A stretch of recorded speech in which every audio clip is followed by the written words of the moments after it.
Buenas noches nuevamente con cada uno de los presentes, de los que nos están acompañando. Y de manera especial también queremos expresar nuestra gratitud a la Asociación Action Center de Bolivia, pues que nos ha dado esta oportunidad de poder participar con ellos en este ciclo de conferencias. El tema que vamos a tocar el día de hoy, evidencia científica versus la ideología de género. Y vamos a tocar pues varios puntos importantes sobre esta posición ideológica que nuestra sociedad está atravesando, ¿no? Brevemente, también debo presentar a la asociación, la cual dirijo, Orígenes Servicios Educativos. Se ha formado con el propósito de difundir la educación cristiana y la ciencia creacionista. Somos 4 socios que trabajamos en equipo para difundir estos temas, y también participa con nosotros nuestro asesor académico, Bob Redgier. Él es un científico que participa pues en los materiales educativos y otros puntos más, ¿no? Somos la asociación y estamos para su servicio. Bien, yendo ya para tocar el tema sobre la ideología de género, debemos indicar que estamos inmersos en un cambio cultural.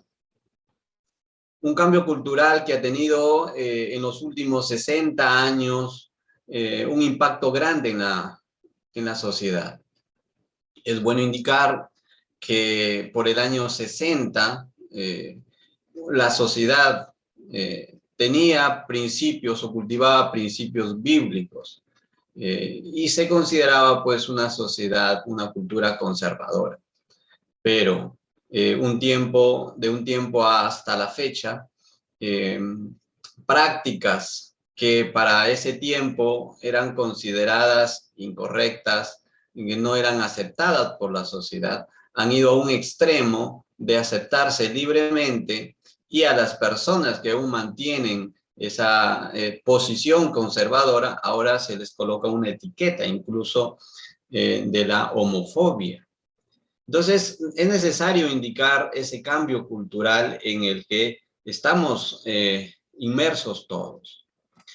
Es bueno también notar en esta gráfica interesante sobre la relación y la influencia que existe entre algunas variables, como por ejemplo la influencia de la iglesia en la niñez. Esta gráfica presenta una curva en el tiempo desde el año 30 más o menos hasta el año 2000, en donde observamos en la línea amarilla pues una tendencia, ¿no?, de que la influencia del año 30 al año 60 pues era fuerte y ha ido decayendo.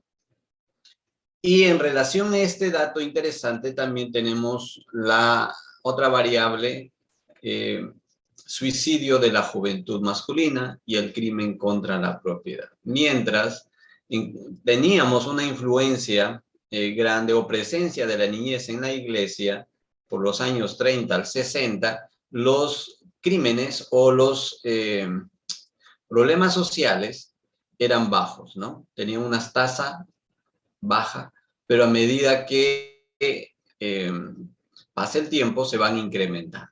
Entonces, esto es importante, conocer nuestro contexto. Esta gráfica ha sido elaborada pues, en una nación que tenía una influencia altamente cristiana, como es Australia. Sería bueno preguntarnos qué pasó en el año 60, y lo interesante está que los datos que se nos presenta, que para esas fechas en el sistema educativo se inició la enseñanza de una teoría, ¿no?, la teoría de la evolución. La teoría de la evolución ha calado en la cultura también, y vamos a ver que todo esto se relaciona. Más adelante vamos a ver cómo se relaciona con las ideas liberales.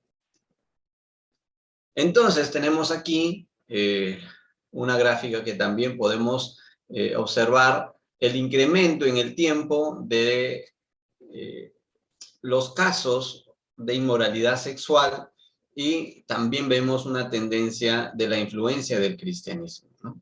Esta es la realidad.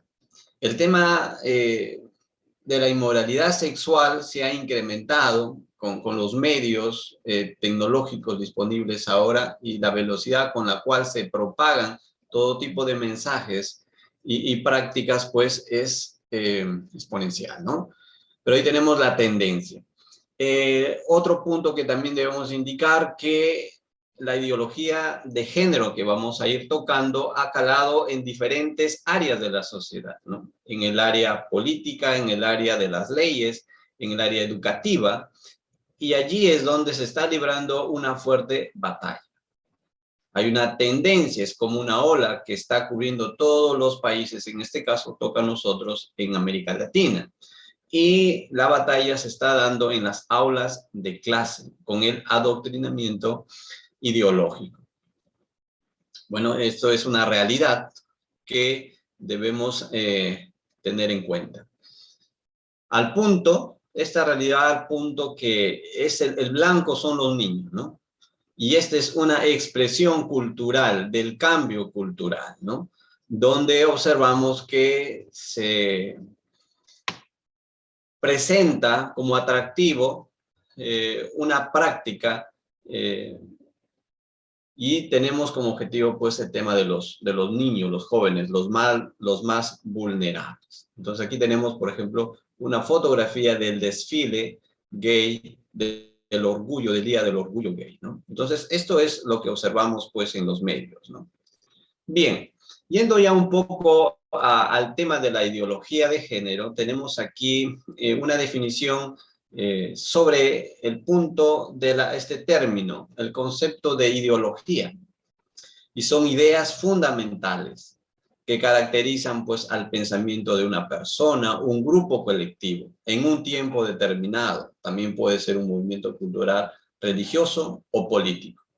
El término ideología de género ha ido tal vez cambiándose y ahora los que proponen esto lo tratan ya no como ideología, ¿no? Sino como enfoque de género, porque el tema ideología más suena a una imposición de ideas y ellos están cambiando un poco esta terminología también. Pero en sí es una ideología, como vamos a ver.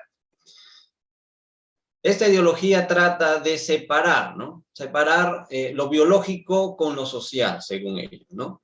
Lo biológico es la sexualidad, hombres y mujeres, con el sexo biológico en el cual nacemos y tiene una relación con nuestros cromosomas, XY o XX. Entonces, la separación de sexo y género hace que la manifestación de masculino y femenino ya no se relacione con lo biológico, sino como una construcción social. Son los roles. Entonces, han desligado. Entonces, esta ideología, esta creencia ideológica se basa en esa separación de sexo y de género. Y sobre ellos van a construir todo un tema, todo un conjunto de ideas para interpretar la sexualidad humana. Aquí tenemos un punto importante que es necesario considerar. Tenemos un término, el término de la locura. La locura se relaciona con la pérdida del contacto con la realidad y creer que la mentira es real. Si nosotros llegásemos a un lugar, a una casa, a una habitación donde hay personas que uno se cree pues Simón Bolívar, otro se cree que es pues Hugo Chávez, otra persona pues cree que es Carlomagno, y así las personas tienen diferentes manifestaciones de esta naturaleza. Nosotros podemos concluir pues que hemos llegado pues a un manicomio, ¿no? Porque las personas se consideran algo que no son, creen una mentira y actúan bajo esa mentira. Hay una pérdida del contacto con la realidad y ellos actúan y creen que esa mentira es real. Eso es la locura. La mentira la creencia en una mentira. Esto es importante. ¿Por qué es importante? Porque las personas bajo esta ideología, de la ideología de género, el enfoque de género, ellos niegan la realidad de su sexo biológico, y se autoperciben mujeres, se autoperciben una naturaleza que no son. Entonces han perdido contacto con su realidad, niegan su realidad y creen una mentira. Entonces, esta ideología no tiene una base científica, sino una base ideológica, es una creencia. Es una creencia que está contrario a la realidad, pero es lo que es. Y incluso tiene financiamiento, tiene grupos de apoyo, tiene una agenda política, tiene una imposición a través de las leyes, a través de diferentes actores como ONGs en diferentes países y hacen incidencia política, modificando las leyes y influencian en autoridades, en el gobierno que esté de turno y tratan de copar y abrir paso a esta agenda ideológica, ¿no? Eso es lo que está ocurriendo en América Latina, en el Perú está, y seguro que también está con ustedes en Bolivia. ¿Qué ocurre aquí? Lo que ocurre es, pues, el antiguo conflicto, ¿no? Entre la verdad versus la mentira, ¿no? Entonces, ¿quién está detrás de cada uno de estos actores? Pues los defensores de la verdad y los que pretenden imponer una mentira. Bajo una perspectiva bíblica, la Biblia ya menciona de esta realidad, no es nueva, sino que en diferentes tiempos se ha manifestado. En el tiempo del apóstol Pablo, él escribió a la iglesia que estaba en Roma y manifiesta allí, expresa el sentir de ese tiempo o la situación de ese tiempo. La sociedad de ese tiempo dice que cambiaron la verdad de Dios por la mentira. Esa ha sido la transacción, cambiar la verdad por la mentira. El ser humano intenta en diferentes épocas, diferente tiempo, intercambiar la verdad de Dios por la mentira. En Romanos 9:20 también encontramos este pasaje que es muy interesante. Dice más antes, oh hombre, ¿quién eres tú para que alterques con Dios? Dirá el vaso de barro al que lo formó, ¿por qué me has hecho así? Esto manifiesta una rebelión contra Dios y una rebelión también contra la propia naturaleza, contra nuestra propia biología. Entonces es interesante también leer. Bien, aquí tenemos otro punto importante y así aquí me gustaría detenerme un poquito más porque en este conflicto entre la verdad y la mentira, la siguiente pregunta es también pertinente, responder y hacernos la pregunta ¿qué es la verdad? Aquí tenemos una definición de la verdad. La verdad es la realidad, vista desde la perspectiva de Dios.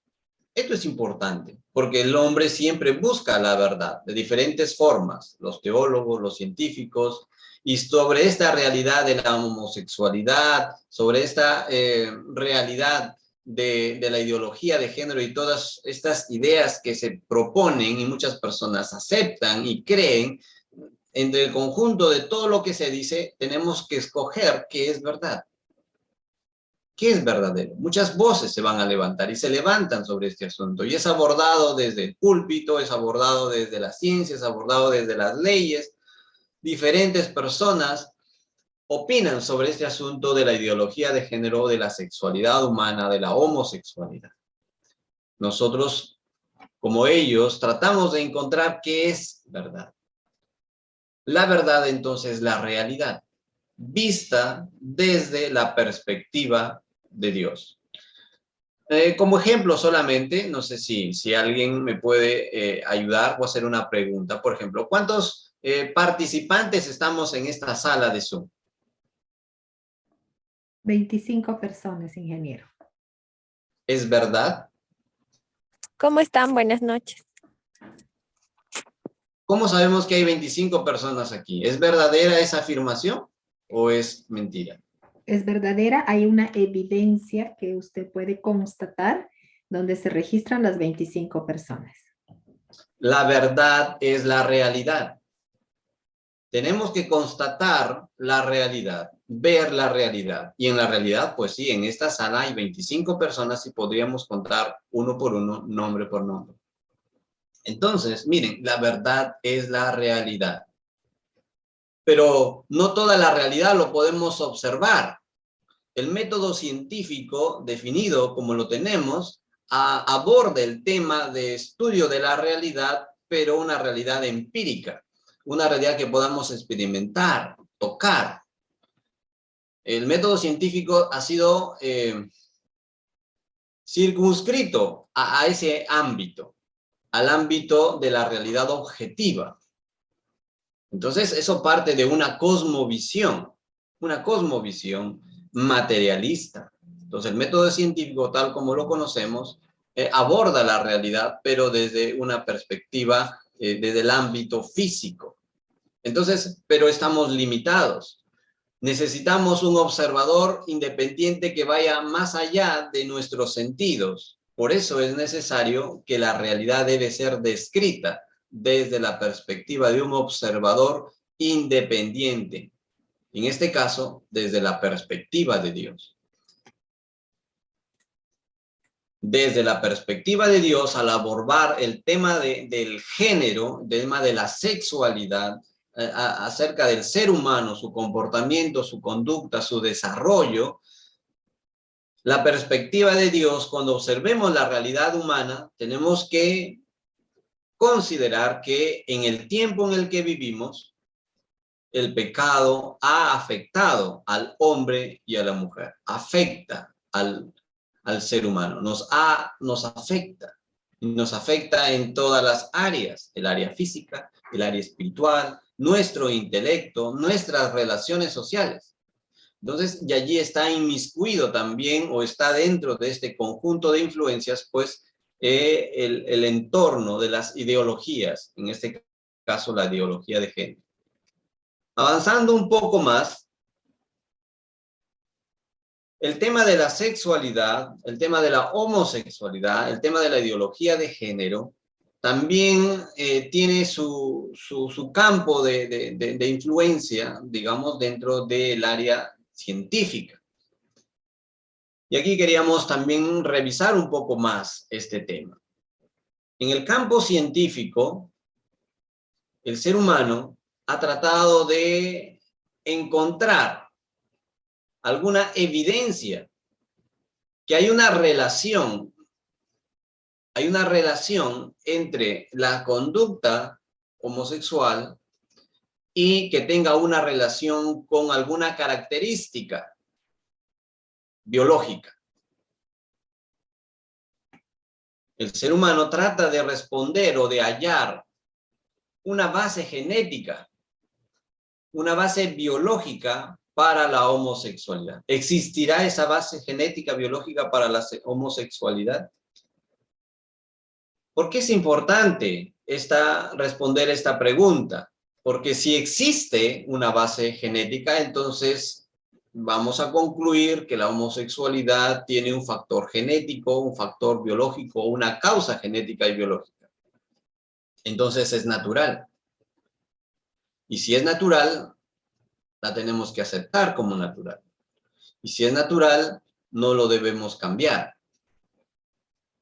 Entonces, ese es el meollo. Al final, lo que se trata de encontrar o relacionar con algunos factores, ¿no? Entonces, vamos a ver algunos estudios que se han hecho que tienen este propósito.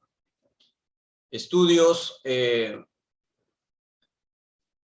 estudios Los homosexuales afirman, por ejemplo, que los estudios científicos han demostrado que existe una base biológica para la homosexualidad.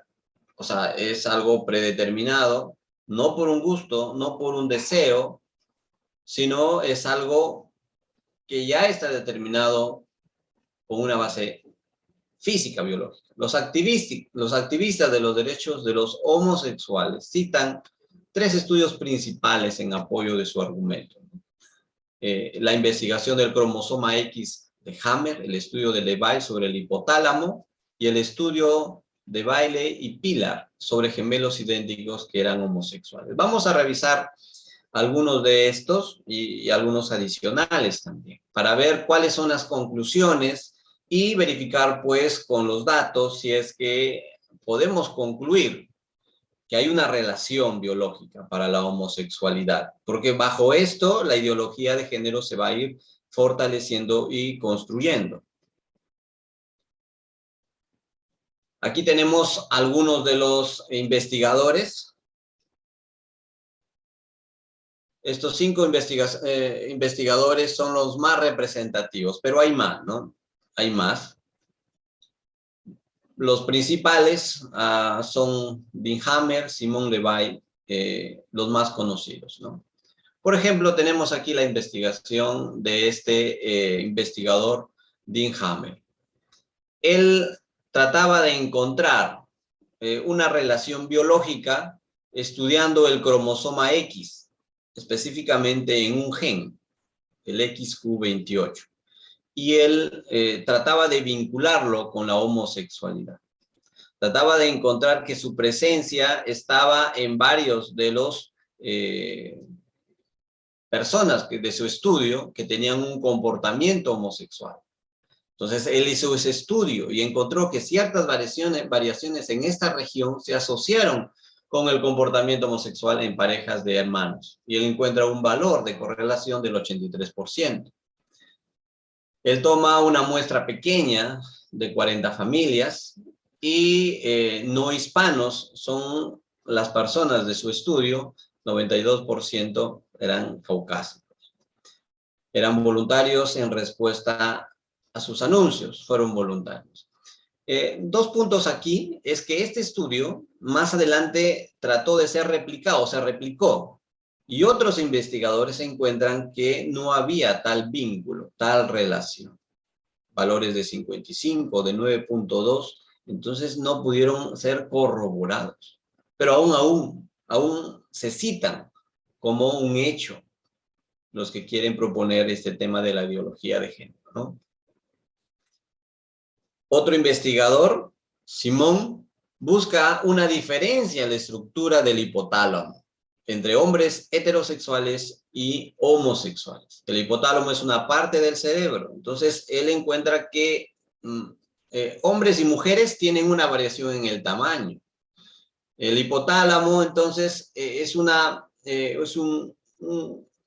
parte biológica, física, de acuerdo a su tamaño. Él trata de relacionarlo que hay una diferencia entre heterosexuales y homosexuales. Los heterosexuales debiesen tener un hipotálamo más grande y los homosexuales un hipotálamo más pequeño. Y le hace un estudio sobre eso, ¿no? Para ver qué podría relacionarse, ¿no? Como resultado de sus investigaciones afirmaron que tanto la orientación sexual como la identidad de género están relacionados con el volumen del hipotálamo. Sin embargo, un examen más detenido de los datos reveló que había una superposición significativa en los datos sobre homosexuales y heterosexuales, ¿no? Y en los años posteriores a estos estudios, los investigadores no han podido replicar los datos. Además, los transexuales habían estado tomando hormonas de sexo cruzado. Este tipo de hormonas son para inhibir la acción hormonal y proyectar una apariencia del sexo deseado. Hombres que desean ser una apariencia de mujer o mujeres que quieren tener una apariencia y es un tratamiento hormonal, ¿no? Entonces, estos estudios muestran que el uso de hormonas de sexo cruzado parece inducir cambios en el cerebro, ¿no? Entonces es posible que tales cambios no se reviertan con el cese de la terapia hormonal. Por lo tanto, es posible que los datos sobre el tamaño del hipotálamo también estén influenciados por el uso de hormonas de sexo cruzado. Es más, otros datos también indican que parte de la muestra eran personas que habían padecido VIH, SIDA. Entonces, sus datos, las muestras podrían, en una forma, decirse que estaban contaminadas, ¿no? Entonces, el tamaño de muestra también para este estudio fue pequeño. Se presumió la sexualidad de los sujetos que estaban fallecidos. Los tamaños hipotalámicos estaban dentro del mismo rango para hombres homosexuales y heterosexuales. Esa es la superposición. Algunos hombres heterosexuales tenían pequeños hipotálamos y algunos hombres homosexuales tenían un gran hipotálamo. Entonces no era concluyente, no ha sido concluyente su investigación. Otras investigaciones adicionales, también está de Alan Sanders, y su estudio, él trata de encontrar también regiones de dos genes, el gen 13 y el gen 14, y trata de relacionarlos también con algunas características homosexuales. Tampoco este estudio ha logrado encontrar una relación directa, significativa. Su tamaño de muestra también fue pequeño, los participantes eran de ascendencia europea, un solo grupo étnico, se desconocen si los genes juegan un papel en la orientación sexual. Hay estudios que se han hecho adicionales, también como el de Anthony de Bogart, efecto del orden de nacimiento fraternal. Aquí es un dato interesante. Los hombres homosexuales tienen más hermanos mayores que los heterosexuales. Un poco la idea aquí era que, a ver, vamos a explicar un poquito esto. Cuando una madre tiene varios hijos varones, en el primogénito, en el desarrollo del hijo primogénito, en el proceso de formación del bebé varón, específicamente en el desarrollo de su cerebro, la madre genera en su cuerpo unas células llamadas anticuerpos que van a ir en contra de las proteínas que se emplea para el desarrollo del cerebro del bebé varón. Y eso queda ya en el cuerpo de la mujer, de la madre. Entonces, con el primer hijo varón se forman estos anticuerpos y estos iban a afectar el desarrollo de los segundos hijos, del segundo, tercero, cuarto, quinto. Entonces, él encontraba, este investigador quería encontrar una relación, él decía, entonces, el segundo va a ser menos varonil, el tercero menos varonil, el cuarto menos varonil, el último ya puede ser más marcado su tendencia homosexual. Esa era la idea de este investigador, ¿no? Entonces los anticuerpos actúan contra las proteínas, dar como resultado un comportamiento homosexual en esos hijos. Propuso que las madres con hijos homosexuales tengan altos niveles de anticuerpos contra una proteína cerebral específica del hombre. Aquí se señala ese tipo de proteína. Pero ¿cuáles fueron los resultados? Las madres de hijos homosexuales sin hermanos mayores también tenían niveles altos de anticuerpos. El tamaño muestra era pequeño y se desconoce cómo la proteína afecta la orientación sexual.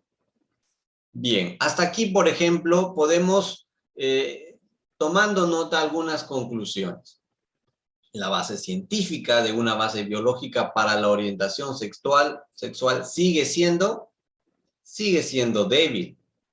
Es más, en estos estudios los investigadores tenían un gran interés en obtener un resultado determinado, porque ellos mismos eran homosexuales. Más importante aún, sus estudios no resistieron el escrutinio científico de otros investigadores.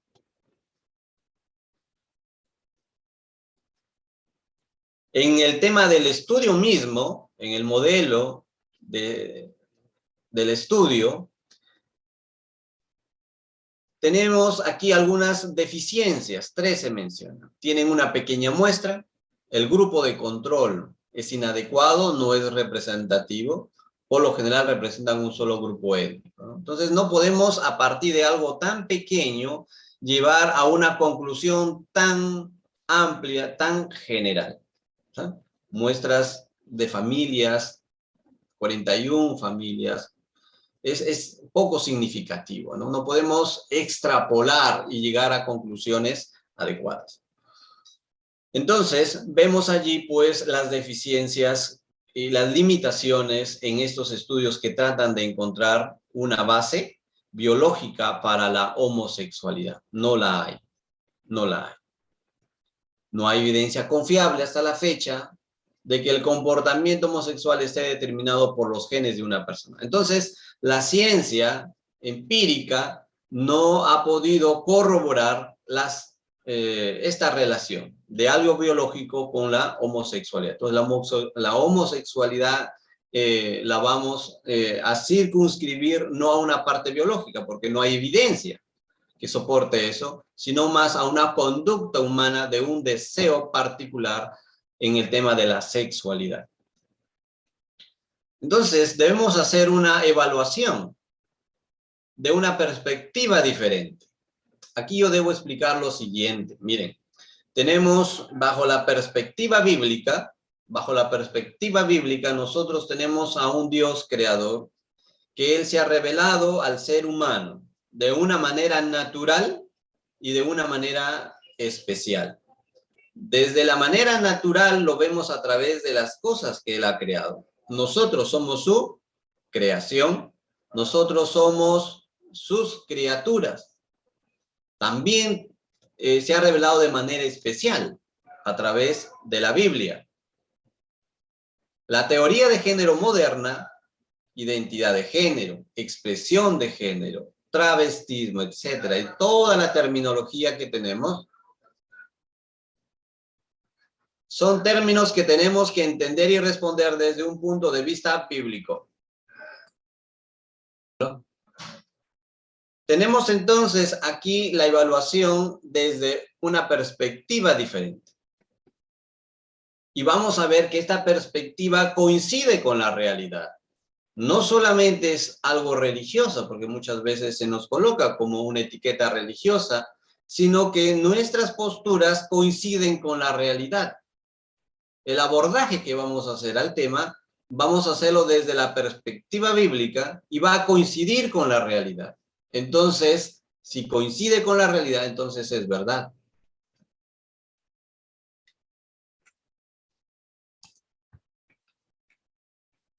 Pero es importante indicar que el abordaje de este tema tiene dos particularidades o dos posiciones o dos posturas. Y va a depender de la cosmovisión. Nuestra cosmovisión en lo que creemos nosotros es una cosmovisión que parte de la palabra de Dios, que es verdad. Y las ideas humanas, como hemos visto, no coinciden con la realidad, no hay base científica, no son verdad. Es la creencia en una mentira. Son palabras humanas. Pero quería darme unos minutos aquí en el trasfondo. ¿Qué hay detrás? ¿Qué hay detrás? ¿Ya? Aquí, por ejemplo, tenemos un gráfico muy interesante.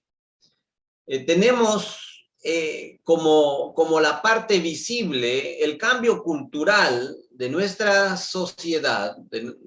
Lo vemos a través de la defensa o la promoción de conductas o de actos como el aborto, la conducta homosexual y toda la teoría de género. Tenemos la pornografía, el racismo, la eutanasia, la desintegración familiar. Estos son efectos en nuestra cultura. ¿Efectos de qué? Efectos o resultado de que el hombre ha basado sus ideas en una teoría, que es la teoría de la evolución. ¿Y cómo es así? ¿Cómo es que se relaciona esto?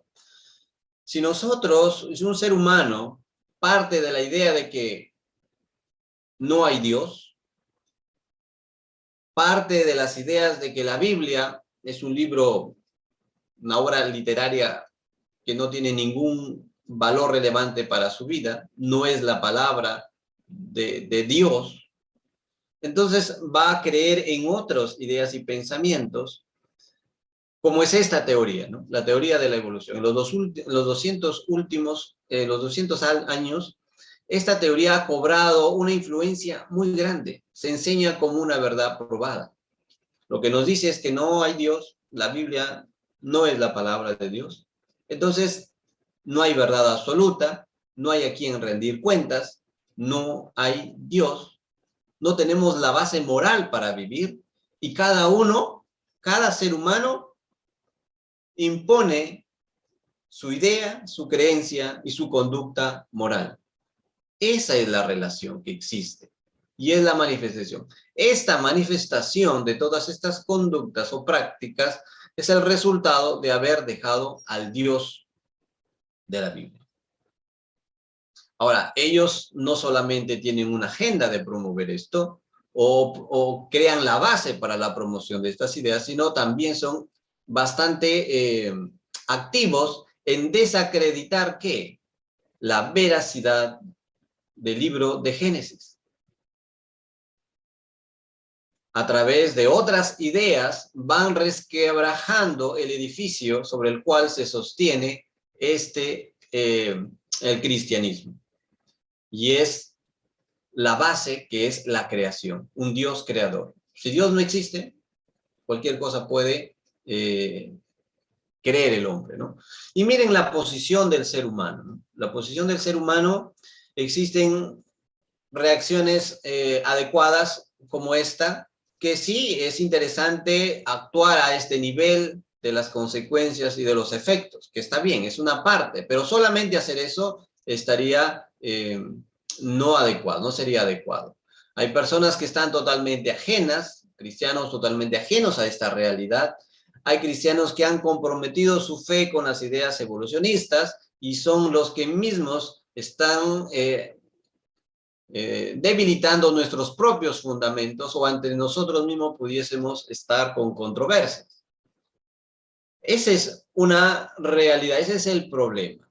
¿Cómo debemos enfocar nuestro actuar como iglesia, como cristiano, como asociaciones? Debemos enfocar nuestras actividades a todo nivel. Tenemos que trabajar al nivel, como estas charlas, felicitamos a la asociación Action Center, que está interesado en fortalecer, en equipar a los hermanos, a las familias, a las iglesias con estos temas, pero también nosotros debemos orientar nuestro actuar a poder evidenciar que esta teoría de la evolución que tanto daño ha hecho al mundo, y lo está haciendo, en descubrir, en evidenciar que es una mentira. Es una mentira. Particularmente trabajamos con estos temas también y les animamos a todos a tener una buena base del libro de Génesis, a defender nuestra fe desde esa posición y también evidenciar las mentiras de la evolución. Pero también debemos enfocarnos en restaurar nuestros propios fundamentos. Hermanos, solamente así vamos a tener una influencia positiva, saludable, como cristiano, como iglesia, en la sociedad. Entonces, este es un enfoque que es necesario considerar. A nivel de la cultura hemos visto. Ahora vamos a ver este ejemplo interesante que el Señor Jesucristo, cómo nos permite enfocarnos ya a nivel individual, a nivel de la persona. En estas porciones de Mateo 12, Mateo 15, Dios utiliza esta figura, la figura de un árbol para explicar cómo el ser humano está constituido y cómo funciona. Tiene una parte externa y tiene una parte interna. Lo externo es lo visible y lo visible está lo que siente, sus consecuencias, sus emociones. También parte, y esos son los frutos de este árbol. Tenemos la parte visible también, que se relaciona con nuestra conducta, lo que hablamos, lo que hacemos, nuestras actitudes, palabras y acciones. Pero existe una relación. Lo que hago, lo que hablo, está relacionado con mis pensamientos. a nivel de nuestra mente y vendría a ser pues el tronco de este árbol. Pero más al fondo, en la raíz, están los deseos. Lo que soy y cómo soy. Si procuramos un cambio de un ser humano, el Señor nos enseña de esta manera que el cambio no está en las ramas, no está a ese nivel de haber un cambio profundo en la mente y en el corazón. Ahí tiene que haber un cambio. Entonces, esto aplica para todos. Tenemos la conducta homosexual y con todas sus variantes y todas sus terminologías que hay. Eso es lo visible, lo que vemos. Pero detrás de esa conducta hay ideas y pensamientos. Y más en el fondo hay deseos y pasiones. Entonces, cuando abordemos el tema de la sexualidad humana o de la homosexualidad, tenemos que tener este enfoque del ser humano. ¿Qué debe ocurrir? ¿Qué debe ocurrir? ¿Qué dice la Biblia? La Biblia dice que el ser humano tiene una naturaleza. Nuestra naturaleza es una naturaleza pecaminosa. Vivimos en un mundo caído, somos criaturas caídas, somos criaturas con una tendencia hacia el mal.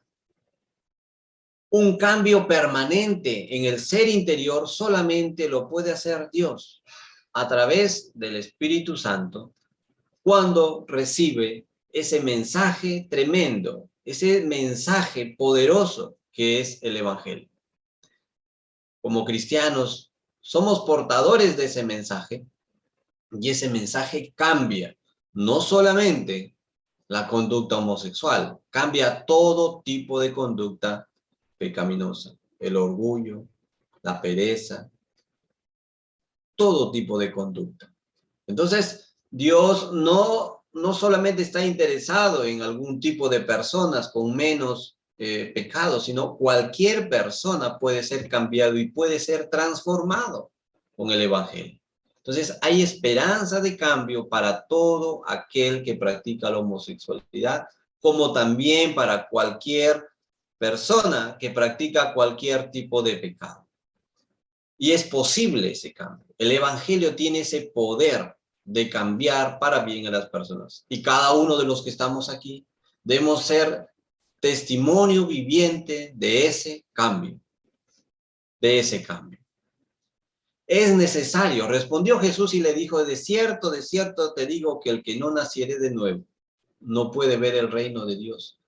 Es posible un nuevo nacimiento, un cambio en la naturaleza, un cambio en el ser. Una pequeña ilustración de esto es el caso, por ejemplo, de ahora las familias tienen todo tipo de mascotas, ¿no? Imaginemos que una familia tiene, pues, como mascota un chanchito, un cerdito pequeñito, ¿no? Lo puede bañar, lo puede tener limpiecito, lo puede tener su corbatita, lo puede llevar a su mueble, a su sala, en su casa, y lo tiene allí como mascota y allí está, ¿no? Ahí está el chanchito mascota. Pero si en algún momento deja su puerta abierta y el chanchito está libre, ¿qué creen que va a pasar? El chanchito va a salir de la casa y se va a ir directo al jardín buscando su charco. ¿Por qué? ¿Por qué hace eso el chanchito? Porque esa es su naturaleza. Tiende a su naturaleza. Si queremos que el chanchito se comporte diferente, debe haber un cambio en su naturaleza. Esa es una analogía que aquí se propone. Un nuevo nacimiento, una nueva criatura, diferente. Es posible con el Evangelio. Aquí tengo una gráfica en donde la intención es explicar justamente la entrega del mensaje que puede cambiar a las personas. En esta gráfica tenemos 4 cuadrantes. En este eje, en el eje horizontal, tenemos en la parte derecha la E, que significaría, pues, entregar el Evangelio. Aquellas personas que lo necesitan, a todas. Y en el otro extremo de esta gráfica tendría aquí el hecho de no entregar el evangelio. ¿Sí? En el eje vertical, en la parte superior, tengo una variable aquí que le vamos a llamar hacer las cosas o reaccionar o motivados por el amor. O sea, hay una persona que necesita el evangelio, ¿sí? Y mi motivación de entregarle es el amor. En el lado opuesto está lo opuesto al amor, al rechazo, por ejemplo, ¿no? Entonces, la combinación de estas variables nos va a permitir tener 4 cuadrantes. En el primer cuadrante están las personas, o debemos estar todos los creyentes, que movidos por el amor, entregamos el evangelio a las personas, sin discriminación. Esa es la posición de un creyente maduro. En el segundo cuadrante están las personas que aman a las personas que luchan, por ejemplo, con la homosexualidad, pero no entregan el mensaje del evangelio. Pensando que no quiero caerle mal, no quiero herir sus sentimientos y trato de ir así nada más. Lo que estamos haciendo es consentir una conducta que el Señor no aprueba y ellos necesitan escuchar el evangelio. Porque eso les va a cambiar, eso les va a dar libertad, eso les va a ayudar a salir de su condición, entender su necesidad de un cambio. En este lado, en este cuadrante, tenemos aquellos que pues no entregan el mensaje y tampoco están motivados por el amor hacia ellos, ¿no? Hay una total indiferencia.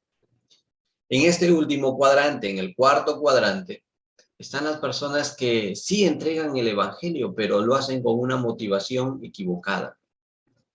Hay rechazo, se le juzga, se le rechaza. Entonces aquí están los creyentes legalistas.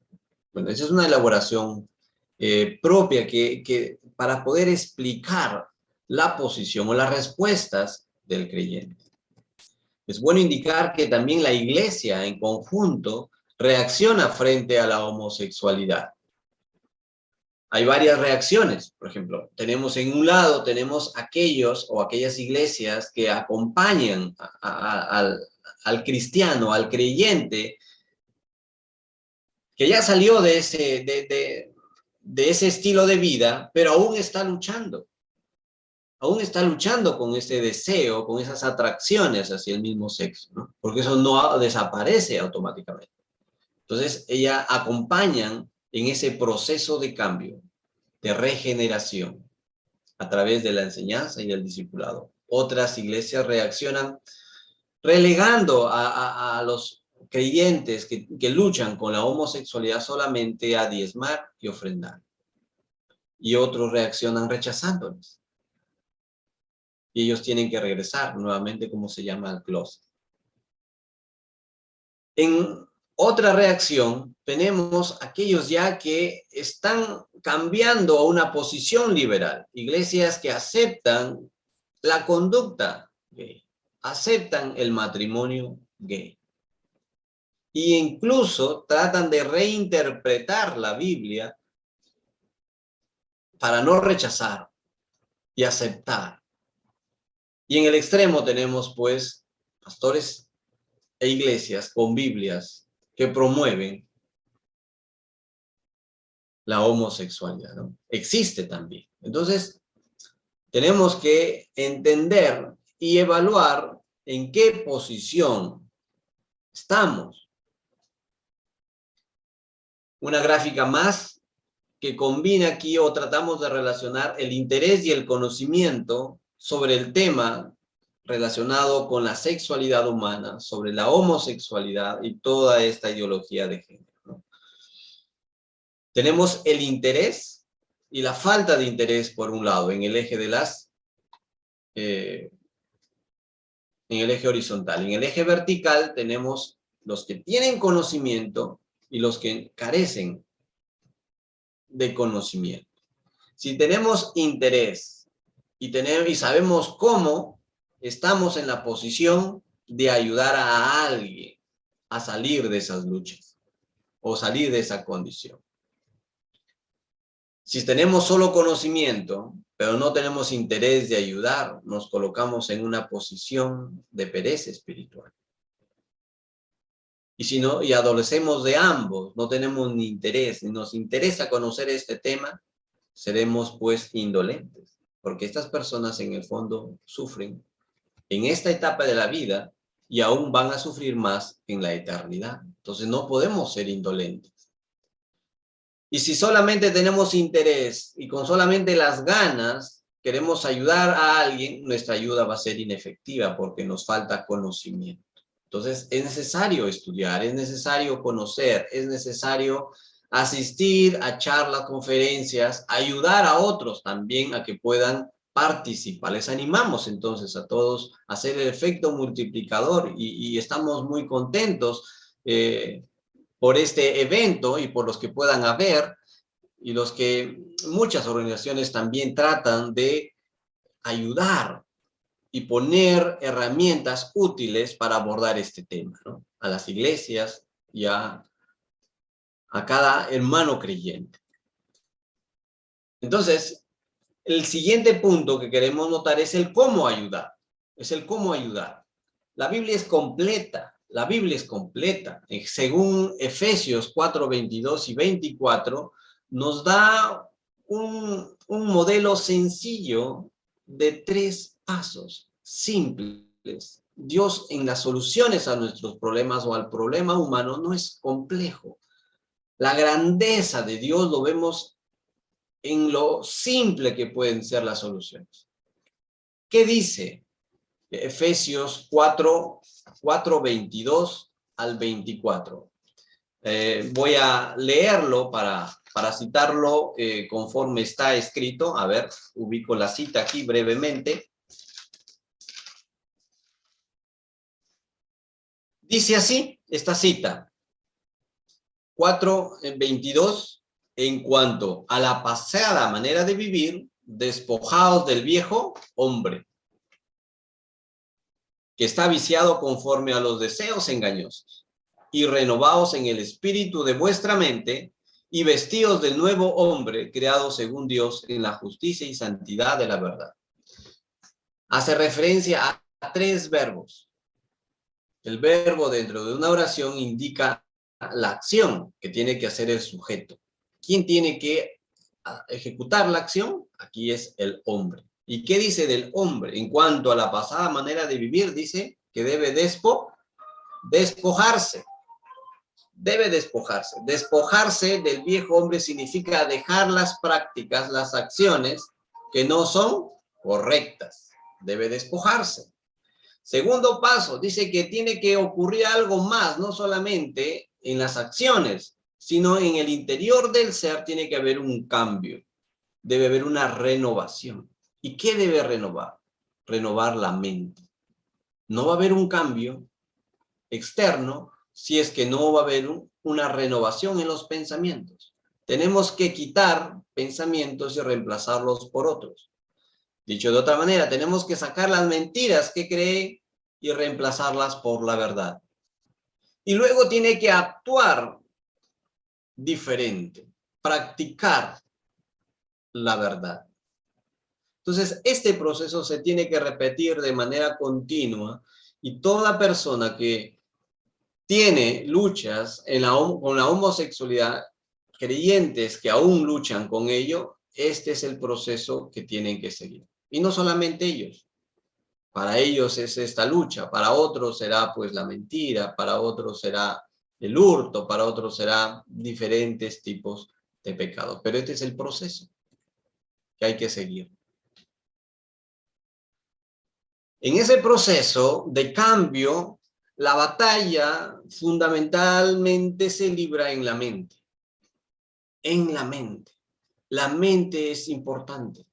La mente tiene que albergar la verdad, quitar la mentira y reemplazar la verdad. Por ejemplo, aquí tenemos algunos puntos para profundizar, para que ustedes puedan profundizar. Pensamientos humanos sobre la ideología de género se basa en teorías de alguno de estos pensadores descritos acá, ¿no? Sartre, por ejemplo, es uno de ellos. Son pensamientos humanos. Ahora, nuestro compromiso es con la autoridad bíblica. ¿A quién le voy a creer? ¿Voy a creerle al hombre o voy a creerle a Dios? Esa es una pregunta personal para cada uno de nosotros en diferentes aspectos de la vida. Por ejemplo, estos pensamientos se enfocan en el existencialismo.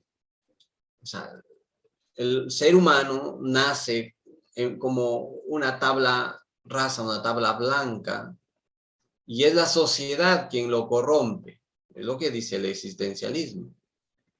Entonces, el ser humano, la sociedad, el género se construye socialmente, ¿no? O los eventos que le pueden ocurrir a la persona van a cambiar su modo de vivir. Ahora, nosotros partimos de ideas diferentes. Nosotros somos creados, somos criaturas creados a la imagen de Dios. Dios ha puesto sus atributos en nosotros. Atributos, uno de ellos, morales. Busca, por ejemplo, pensamientos humanos, ideas que pueden estar en la mente. Busca su propia autosatisfacción. El pensamiento cristiano es diferente. Todo lo hacemos para glorificar a Dios. Avanzando en este punto, por ejemplo, también pensamientos humanos sobre la ideología de género hacen un énfasis en el patriarcado, ¿no? El abuso de poder del dominante, del macho dominante, y tratan de deconstruir al hombre, ¿no? Y construir un nuevo hombre. El pensamiento, lo que Dios dice es que Dios ha instituido una autoridad. El respeto a la autoridad diseñada por Dios y las autoridades que Él también ha establecido. Existe esa lucha. Promueve la unión libre. No hay compromisos. Valora el matrimonio establecido por Dios. El pensamiento, lo que Dios dice. Promueve el aborto, una unión libre, una vida sin compromisos, una vida sexual libertina, teniendo nosotros el potencial de crear una nueva vida. Entonces aparece un bebé. Entonces el bebé va a ser un problema. Tiene que haber leyes o facilidades para eliminar al ser humano. Promueve el aborto. Nuestra posición, la posición de Dios, es que cada vida es valiosa desde el vientre materno. Una más tenemos aquí. Promueve el libertinaje, todo tipo de excesos. Lo que Dios dice es que debemos vivir nuestra libertad en Cristo. Lo que muestro aquí es entonces ideas y pensamientos que están en la mente que deben ser cambiados y reemplazados por la verdad que Dios nos da, los principios de la palabra del Señor. Un cambio en la persona es posible cuando cambia su manera de pensar. Entonces es importante reconocer la batalla cultural también se da a nivel de las creencias, a nivel de los pensamientos. Es allí donde nosotros tenemos que plantear la verdad y ayudar a otros en ese proceso de cambio. Para terminar, es bueno considerar que la Biblia también nos presenta a Jesucristo en su vida terrenal, cómo Él se desarrolló como ser humano. En Lucas capítulo 2, podemos leer que Él crecía, dice la Biblia, en estatura, Él crecía en inteligencia, Él crecía en gracia para con Dios y en gracia para con los hombres. Ese es el modelo de desarrollo. Y solamente el ser humano, nuestros hijos, nuestros niños, pueden también crecer en esa dirección solo si nosotros influenciamos en ellos con la palabra del Señor. De que hay influencia en los niños, hay influencia. ¿Quiénes están interesados? Pues todo un conjunto de ideas, de ideologías, para apoderarse de la mente de los niños, de las mentes y de los corazones. Ese es el trabajo que también tenemos que hacer nosotros según lo que nos dice el Señor. También debemos influenciar, pero debemos influenciar para el bien. Lo tenemos que hacer con los principios bíblicos, porque estos nos permiten un desarrollo integral del ser humano. Tenemos sociedades prósperas, familias prósperas, personas prósperas. Un desarrollo integral del ser humano lo obtenemos a través de los principios bíblicos. Ese es nuestro deseo, esa es nuestra tarea y a eso debemos seguir apuntando. Les agradezco por este tiempo. Estamos dispuestos pues a seguir sirviéndoles y continuar con lo que viene de la charla.